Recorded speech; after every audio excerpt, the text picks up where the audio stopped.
সেই রাতটা ছিল অমাবস্যা। চাঁদ নেই, আকাশ কালো, বাতাস অদ্ভুত ঠান্ডা। হঠাৎ দূরে কোথাও থেকে ভেসে এলো, প্রথমে হালকা, তারপর ধীরে ধীরে জোরে। একটা বাড়ির ভেতরে একটা ছোট ছেলে তার মা, মাকে জিজ্ঞেস তুমি কি করল। চুড়ি পরেছো? মা থমকে গেল। তার হাতে কোনো চুড়ি নেই।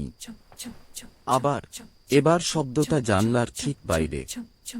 জানলার ফাঁক দিয়ে যেন কারো সাদা শাড়ির আঁচল উড়ল। বাতাস হঠাৎ বন্ধ। পুরো গ্রাম নিস্তব্ধ। পরের দিন সকালে দেখা গেল গ্রামের কুমোর কাকা নেই।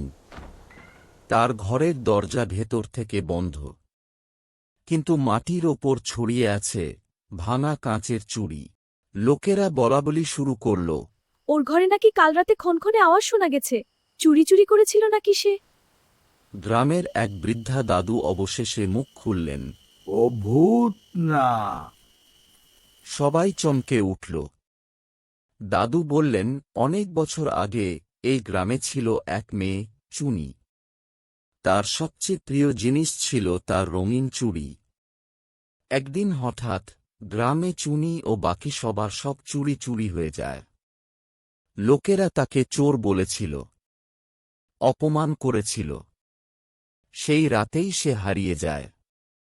পরদিন পুকুর পাড়ে পাওয়া যায় ভাঙা চুড়ির স্তূপ। তারপর থেকেই অমাবস্যা রাতে শোনা যায় খন খন খন। দাদু ফিসফিস করে বললেন, ও তার চুড়ি খুঁজছে।